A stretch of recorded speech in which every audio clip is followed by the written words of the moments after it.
Welcome to Riverlife Podcasts. We're a church family embracing the Father's presence, releasing empowered people to declare and demonstrate Christ's kingdom. We trust that God would use what you hear today to bless and grow you so that you would be a blessing to those around you. For more information about Riverlife Baptist Church, go to riverlifechurch.org.au or find us on social media. All right, quick poll. Introverts, extroverts, hands up, extroverts. I know Ian did this a few weeks ago, but let's just see. Wow, it's not that many of you. Okay, introverts, hands up. Wow. Yeah, no. Silent majority, okay. Anyone who's a self-proclaimed ambivert? Ambivert? Joe's shaking his hands, a few at the back, okay. No offense, but I personally do not respect your decision to be an ambivert, so I just don't agree with it as a concept. If you know me, you know I have a tab on my phone, a note on my phone called List of Things I Don't Like, and ambivert is number 33, so sorry about that. You got to pick one. You can't sit on the fence. You got to pick, yeah. It's also why navy is on the list. Yeah, be blue or be black. You can't be both, yeah. Okay, anyway. Tonight we're going to talk about solitude and things like that, so hence the introvert, things like that. I am also an introvert. If you know me, you probably know that. I'm like the 99% introvert though, so the one you might never see, except once in a blue moon. I once knew someone who told their significant other that if anything happened to you, I'd be completely okay to live on my own for the rest of my life and I wouldn't miss you. Who would say something like that? Shares the same initials with me, weirdly.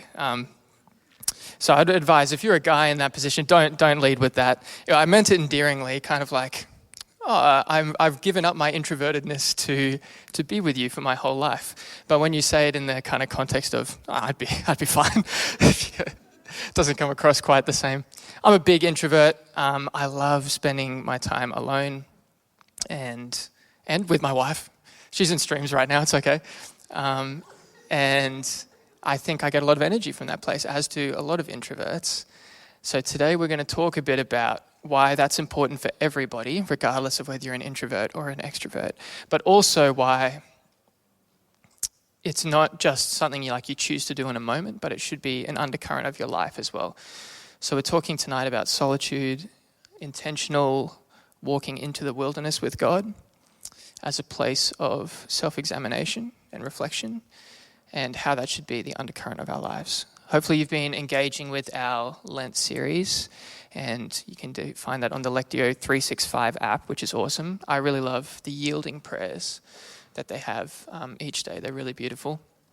But it's a great rhythm to just center all of us around, so please get on board if you're not. It's really great. And we'll touch on some of the Desert Fathers today, and you'll be reading about some of them this week if you're doing the Lectio stuff or the life group stuff, but they're really interesting. I just want to start with this perceived myth of solitude and introversion, because I think that our understanding of solitude and silence and rest and being alone is quite warped, mostly because of the world we live in and the circumstances we find ourselves in today. I think our solitude is very reactive, and our rest is very reactive and based on our circumstances because our world is so busy. You know, one thing to the next. And solitude and rest is what you choose when you need a break, when you need to dip out from the world, recuperate. This is very introvert language. But when you need to take a break, take a breather, get some alone time, and then you can come back into the world. And I personally don't think that that's a great biblical posture of solitude or what it should look like, and it's definitely not the way the Desert Fathers approached it, and we'll look at that soon. But yeah, that's, I think, how as a society and as Christians, we really tend to see solitude as just the thing you do when you need a break. I looked up a few stats on how busy our world is. Really, to be honest, these don't need to be that accurate because they're all, you know how busy the world is. And I think half of them are about America and from not reputable sites, but just go with me. Average man works about 44 hours a week full time and apparently receives 121 emails per day. I feel like that's way too many. That's the average. Is that low? Maybe Joe gets more than that. That's a lot of emails. It's a lot of clutter. Think about in your own life, how many nights do you get at home during the week, and how many do you spend out doing something, or at an event, an activity, a birthday party, a wedding? Some scary stats about our electronic devices. Apparently, the average is 2,600 taps or swipes on your phone a day, over 70 different sessions. So we pick up our phones like on average 70 times a day, and that's just the average. The average American, maybe this is very different for us Australians, consumes 13 TV shows and 16 movies a year. That's a lot of hours. I think I've watched one movie this year. So, bringing the average down, doing my part. Add on top of all of that, economic pressures, social pressures, just things that are a part of life. Our world is incredibly oversaturated and overstimulated. There are a lot of things going on in our world that take up our time, and even when we find ourselves alone, our instinct is to replace that with something, whether that's something enjoyable to us or just something to keep our attention spans going, and more it seems to be heading that way. And that's our environment. That's the environment in which we are encouraged by the church history and the biblical record to practice solitude and silence and rest. But unfortunately, I think it means we've then warped solitude to be an escape from the world rather than a proactive practice that we intentionally set aside time for and make a rhythm of our lives. So solitude at the moment, I think, for a lot of us is the course of action we take when we feel overwhelmed or stressed or tired, or when we need to take a break. I want to challenge us tonight that, and we'll see it with the Desert Fathers, solitude and rest was not designed by God to be an escape or simply an antidote to your circumstances and the world. It's actually a predetermined posture. It's a proactivity. It's a place from which we operate out of and then engage with the world, rather than a place we retreat to when the world is too much. Does that make sense? Okay, the place of proactivity we operate out of rather than the place we retreat to reactively. Okay, let's talk a bit about the Desert Fathers. Sam talked a little bit about Anthony last week, and we'll do a bit more on him today. He's pretty cool. He's like the main one. He's like the big guy Desert Father. That's why his name's Anthony the Great. Seems a bit, I don't think he gave himself that name. But for the Desert Fathers, they did not just dip out of the world for a bit of peace and quiet. They moved into the wilderness and lived there for their entire lives. So you can see, for them, it's not just an escape. It's like a predetermined way of life. And it's a discipline. And it's a posture of the heart. It was practiced and it stood the test of time. It wasn't just reactive to their circumstances. They devoted their entire lives to this desert environment of solitude, not because they needed an escape from the world, but because they saw something attractive about that life. Not something negative from their current life that they needed a remedy for, but something attractive itself about the wilderness life, about the life of solitude and isolation. So Anthony, he spent like 75% of his life living alone, which is kind of crazy, and he was pretty old, like 80-something. He had a few spells of isolation, but the big one, he lived from age 35 to 55, 20 years in the prime of his life, in an abandoned Roman fort just in the deserts in Egypt. So just chucked himself in an old Roman fort, just lived there for 20 years by himself. The only food he ate was what they chucked over the walls. Pretty amazing. Fun facts about Anthony. Who knows Athanasius? Anyone? Yeah, church history buffs. One of the few times that Anthony left isolation was to go and help with the Arian controversy and refute the teachings of Arius, who was anti-Trinitarianism. Very interesting. So I guess that's worth leaving solitude for. And Athanasius actually wrote Anthony's biography. Athanasius, by the way, sorry, a bit of a tangent. Athanasius has the two most incredible nicknames ever. His enemies called him the Black Dwarf, reportedly because of his skin color and he was short. If you hadn't worked that out. But church history remembers him, and some people at the time called him Athanasius against the world. What a cool nickname, Athanasius against the world, because he staunchly defended Christian orthodoxy in the face of controversy. Anyway, next one, Macarius. He's actually, I think, the person you'll be focusing on this week if you go through some of the devotions and you do the life group study. He has, most famous for, he spent 7 years just eating legumes and herbs. So So I feel like I've also been quoted as saying I could live off a diet of just grey smoothies, where it just gives me all the nutrients I need, right? But if I actually think about that, I probably couldn't do it. But I do think I could eat spag bowl for like 2 weeks in a row, every single meal. I think I could do that. 7 years, I think, and it's just legumes as well. All right, Macarius has this amazing quote. Go, sit in your cell, and your cell will teach you everything. Go sit in your cell, and your cell will teach you everything. Okay, remember, solitude is not an escape from the world. It's a proactive posture. Much to the contrary from being an escape, it actually exposes our dependency upon the world. So go to your cell, that being solitude or the wilderness, and your cell will teach you everything. When our dependency on the world is completely stripped away and all we have is the wilderness, ourselves, God, solitude, where our cell becomes our teacher, it exposes the inclination of our hearts. Okay, so it's not about going to go live in the desert. I don't think any of you are going to respond to this message by moving to Egypt and living in an old abandoned Roman fort. But that is the physical expression of a heart posture internally. So when the cell becomes the teacher, it exposes what our heart values and what our heart draws its inspiration from and where it's inclined.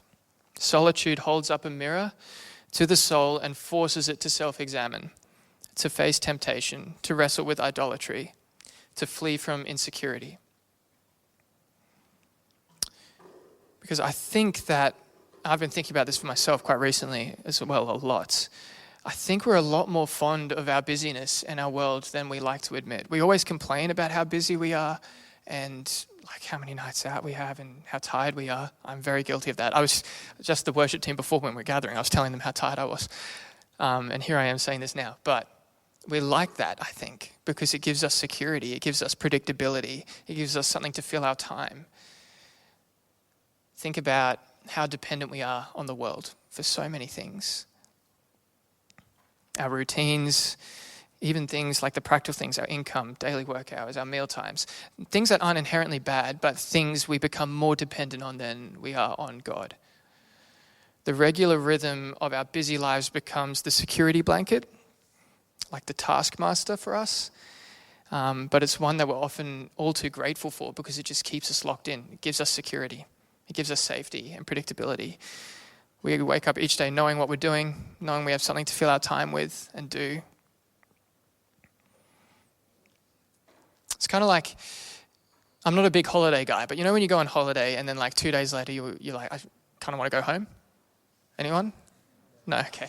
A lot of head shaking. That wasn't as relevant as I hoped it would be.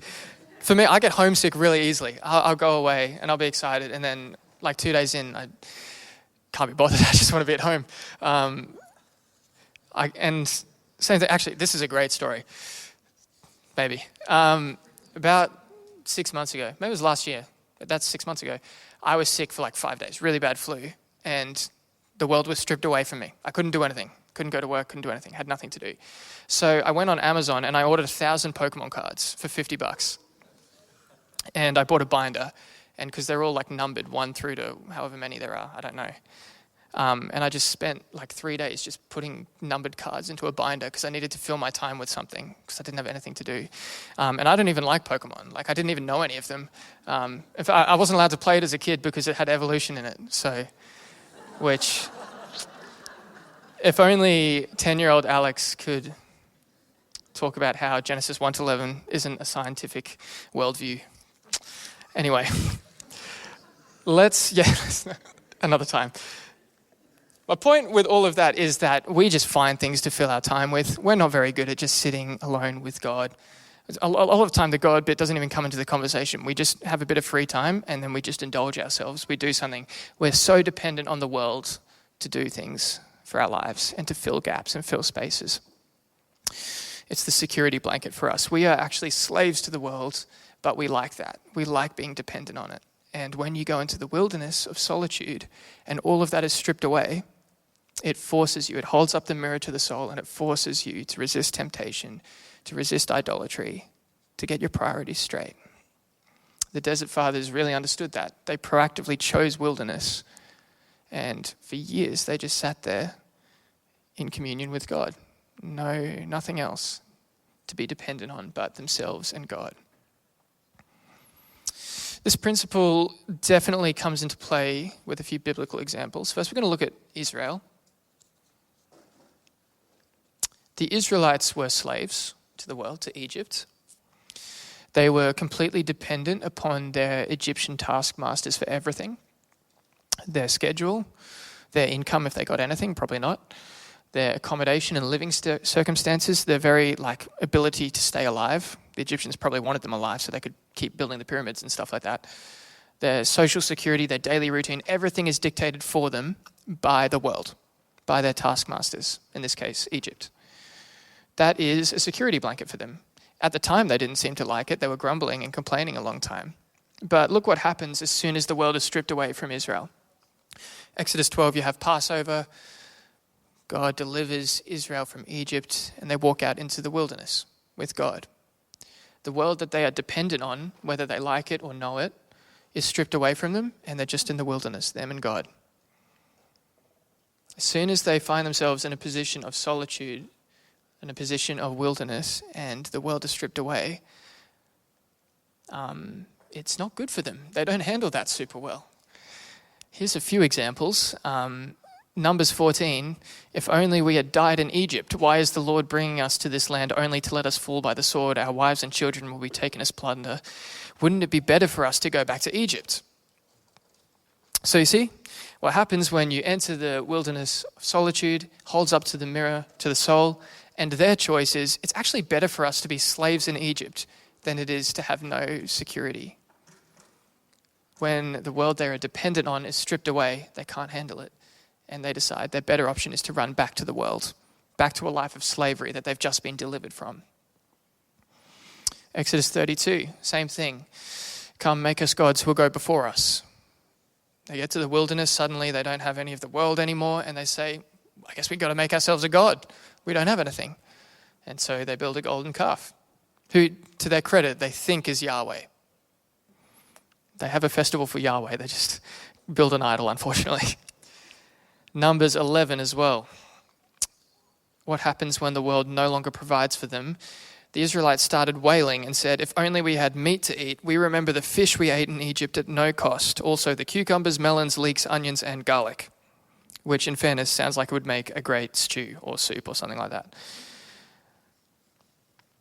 Just read that again. 3 words, really important. If only we had meat to eat. We remember the fish we ate in Egypt at no cost. As soon as they get into the wilderness and the provision of the world, the dependency on the world is stripped away, they need to run back because the cost of the wilderness, they say, we had fish at no cost.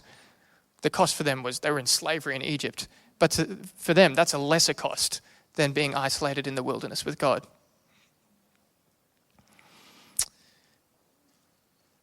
So Israel in that instance is geographically free from Egypt, but they carry their taskmaster with them into the wilderness. They carry the dependency of the world with them into their journey with God as soon as they find solitude. They're still dependent on the security, provision, and direction of the world, so much so that they want to return to it from their salvation. They want to return to slavery. By contrast, Jesus. Matthew 4 is a passage that you're probably very familiar with from this series and will continue to be. When Jesus finds himself heading into the wilderness, first of all, these passages are linked in quite a lot of ways, just theologically, and I think the authors do a pretty intentional job of trying to tell us that Jesus' story is riffing off the Israelite story and giving us a different ending. The Israelites spend 40 years in the wilderness. Jesus goes there for 40 days. Both of them cross the Jordan. Jesus is baptized there in Matthew 3. The Israelites cross it a little bit, kind of seas, bodies of water, to get into the wilderness, into this liminal space where the world is stripped away from them before they can step into, for the Israelites, the promised land, and for Jesus, his ministry.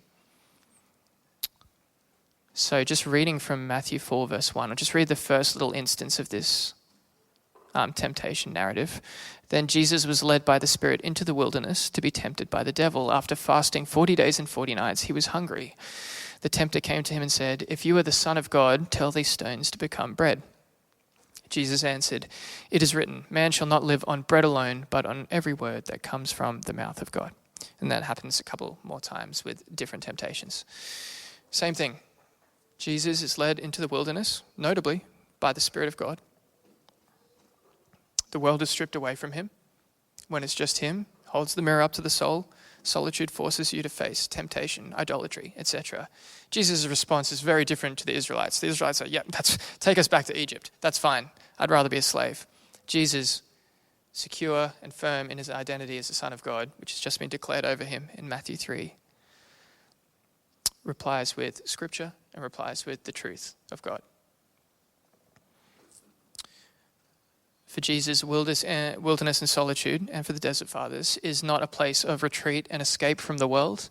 It's obedience to the Lord. Notice the Spirit leads him into the wilderness. Just like the Israelites, Jesus is hungry. For 40 days and 40 nights after fasting, he was hungry. He faces the temptation of the world when it's all stripped away.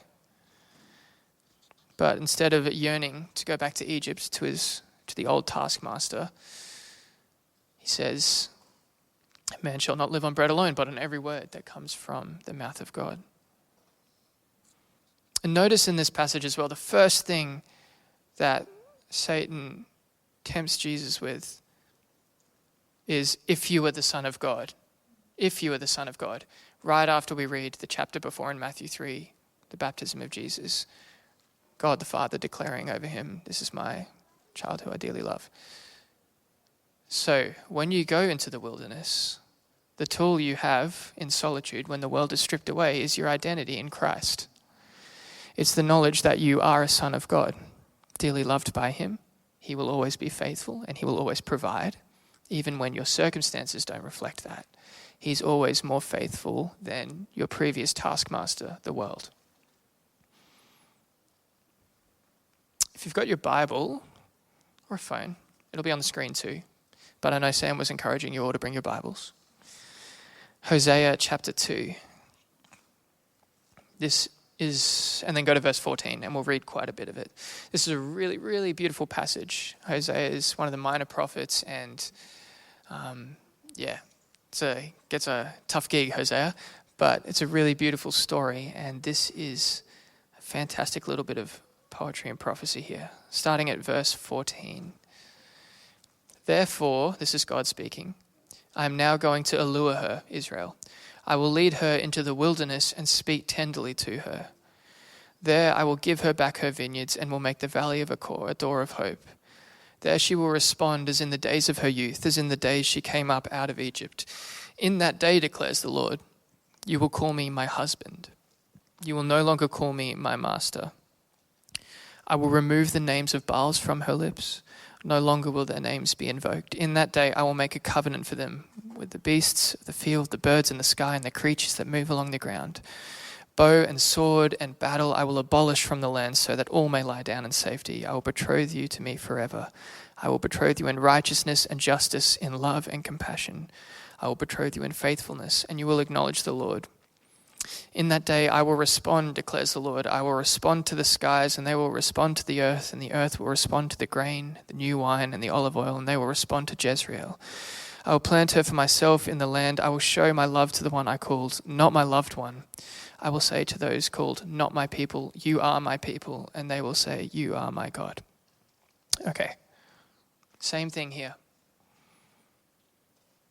Same with Jesus. Therefore, I am now going to allure her. I will lead her into the wilderness. Solitude in the wilderness is obedience to the voice of the Lord. It is following the voice of the Lord into the wilderness. And notice, this whole passage is about identity. You will call me my husband. Those called not my people will say, they'll be, you are my people. And they'll say, you are my God. So the weapon you carry into solitude in the wilderness is your identity in Christ. You are my God and I am your people. It is obedience. It's a proactive posture. It's not the escape from the world. It's not the place you retreat from when you need to catch your breath. It is the constant rhythm of our lives from which we then enter into the world. It's the place where identity is formed, where intimacy takes place, and where we are consecrated, anointed, and commissioned for the kingdom. Solitude is not reactive to our circumstances, but I think it too often is for us. It's not a break from the busyness of our world. You will still be busy even when you practice solitude and you retreat to the wilderness. It's an intentional choice of obedience and discipline where we follow the voice of the Spirit into the wilderness. We throw off our old taskmasters, and to use Paul's language, we become slaves to righteousness. This is a really key thing here as well. When you throw off, this is where Israel goes wrong. When you throw off your old taskmaster, if you don't replace that with the truth, then you are bound to run back to Egypt. They get out there, and instead of confessing to the Lord and taking up their identity as his chosen people, they want their identity to be in Egypt. So you need to replace the old taskmaster with the new truth that you're a son or a daughter of Christ and that he will provide for you completely. So that's why Paul says, once you were slaves to sin, now you are slaves to righteousness. Because it's pretty much one or the other. You can't be formally a slave to sin and now you kind of just dilly-dally around in the world. You have to be a slave to righteousness. Practically, what can that look like? Go watch Ian's message from a few weeks ago, or listen to his message from this morning, or speak to him afterwards. He's got heaps of great tips. If you remember him talking about little solitudes, just finding little times in your day. Making it more and more of a rhythm in your life is really important, rather than making it reactive. Be proactive about scheduling it and intentionally seeking it in your life. For me, it's my car rides. I know that every time I get in the car, especially when I'm alone, solitude, I have an opportunity to have communion with the Lord. But I think it does take a little bit of rewiring the way we think, because we're prone to, like with my Pokemon card story, which, by the way, will probably be worth like $2 million in 50 years. When we have time, when we're alone, we will fill that with junk. We will fill that with anything. And having hobbies isn't bad. Doing that stuff isn't bad. But no, that was a pretty bad investment. But you need to be intentional about rewiring the way you think and saying, if I've got time alone, that's an awesome opportunity to spend it with God. And you need to go into your busy life and carve out times for it to happen. You can't just be like, oh, I've got a free moment now, I guess I'll be with God. Those won't come about unless you really are intentional about making them. Okay. Charlotte and team, would you guys like to come up? You can start playing if you'd like. One last thing before we'll run through a little bit of an activation about what we're dependent on and laying things down, I think. But just before we get there, the tension that we perceive is that when we retreat into solitude and the wilderness, that therefore negates our calling to evangelize and to engage with the world and with other Christians and have community. And I just want to, if that is on your mind or something you hadn't considered, just dispel that. The benefit of the wilderness and the solitude is it makes us more like Christ. We become more and more like Christ the more time we spend with him. The more time we self-examine, the more times we are aware of the conviction of the Spirit. And we get better and better at that as well, the more time we spend with God. The more that happens, we actually become more attractive to the world and more sharp for our fellow brothers and sisters. Anthony, those years he spent in the Roman fort, like 20 of them, the community came to him. He ended up with heaps of disciples who just built tents and lived in caves around the fort because they were inspired by his devotion to the Lord. So the community actually came to him. Now, maybe that will happen for you in like a really practical way like that, where the Lord will just surround you with people to minister to and you don't have to go out to do it. But on like a more metaphorical level, I think that's true. The more time you spend with God, the more you become like Christ. That should make us more attractive to the world, like the salt of the earth. That should make us more attractive to the world, that people would then want to spend time with you and it'd be a bit easier to witness. You don't need to hunt people down on university campuses, although that is also very good and we need that proactive kind of evangelism. But the best place to start before you do any of that is just getting right with God and spending time with him and becoming more and more like Christ. That way we can be the most effective witnesses we can be. Anthony is often described as radiant. Like that's the word he was often described as. A man who just lived alone eating scraps, described as radiant in appearance and in ministry. So the rhythm of solitude that undergirds our engagement with the world does not hide us away from it, but makes us more attractive as we walk amongst it. Remember, it's the proactive place that you engage with the world from. It's not the place you retreat to. So you should leave your solitude and your time in the wilderness with the Lord ready to engage with the world, more equipped, more like Christ, rather than using it as like a fuel top-up when you're feeling tired and you need some rest.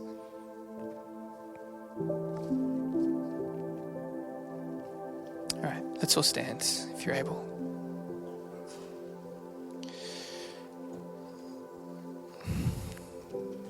If you want to find your own space, you're welcome to do that. If you want to posture yourself in surrender or any way that's good for you, you're welcome to.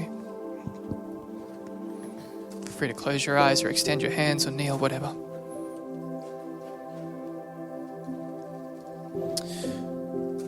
Spend a couple of minutes doing each of these.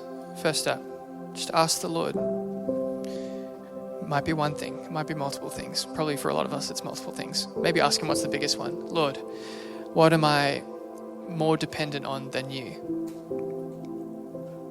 What is my taskmaster? Maybe you can ask that.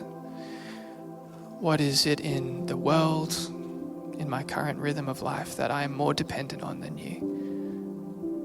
The thing that I run to, that I fill my time with. Just spend a few minutes asking God.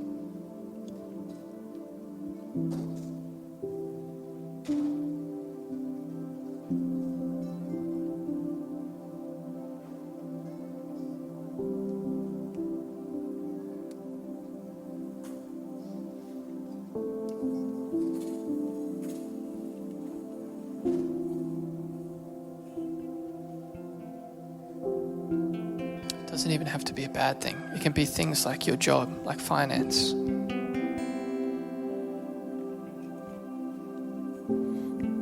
Even family. Anything that you're placing before God and you're more dependent on.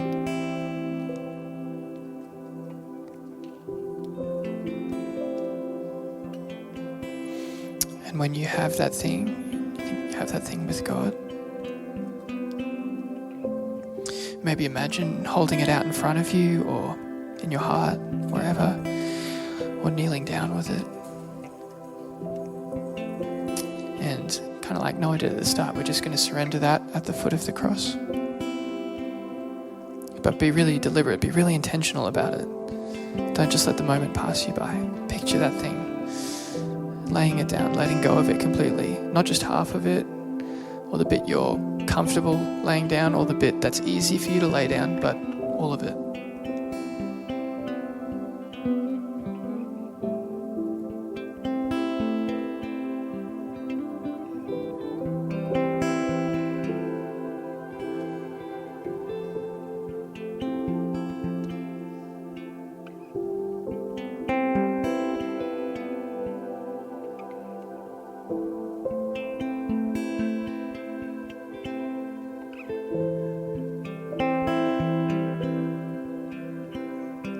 And that's the old taskmaster.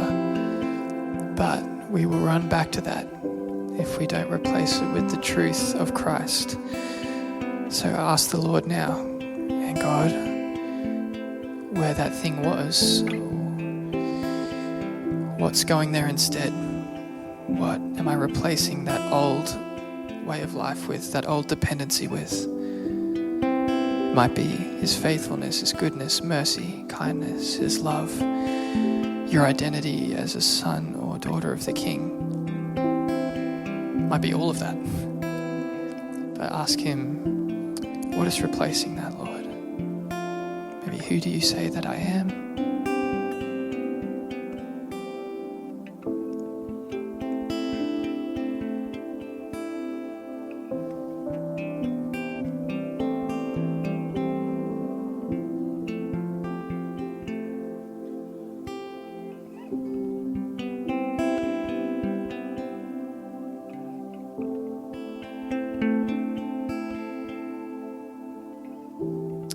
Heavenly Father, I pray, would you help us, Lord, to lay down and to surrender, to loosen our grips, to become less dependent on the world and more dependent on you, Lord.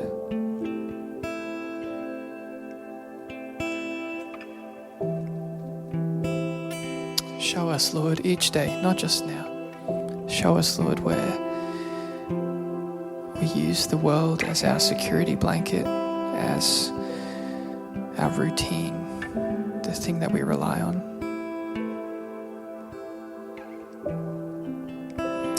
And Lord, show us how that grieves your heart as well. Show us, Lord, that the Son of God who would die for us, yet we would rather run back to Egypt. Show us, Lord, how that grieves you, and would that also move us to surrender?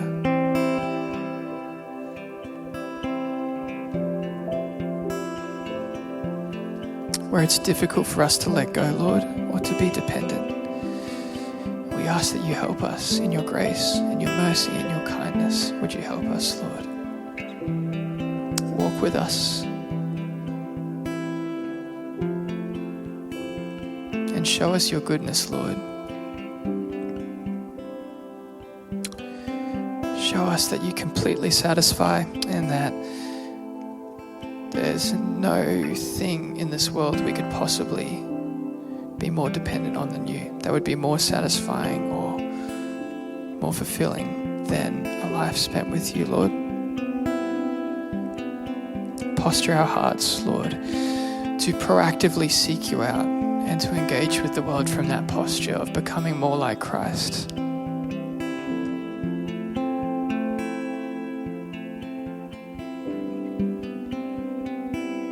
Would we not be,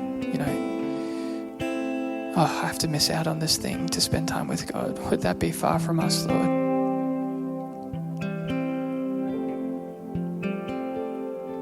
And where we're slow to do it, God, be heavy-handed with us. Carve out spaces for us. Show us where. Speak to us. Free up time for us that we can spend with you and retreat to the solitude of wilderness, where we can face temptation and conquer idolatry. A lot of little testimonies there.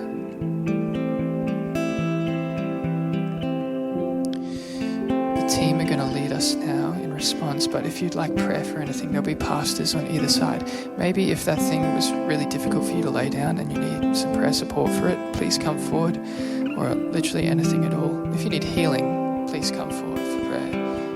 Don't sit on it. Don't be scared about it. It's like better time than ever to pray for one another. Turn to someone next to you and ask for prayer if you need it as well. But yeah, the team will lead us, and there'll be pastors up the front on either side. Thanks for listening to this Riverlife podcast. Make sure you subscribe to keep up to date with all the latest content. If this podcast has raised any questions for you, contact us via church@riverlifechurch.org.au or through Facebook and Instagram. Thanks for listening.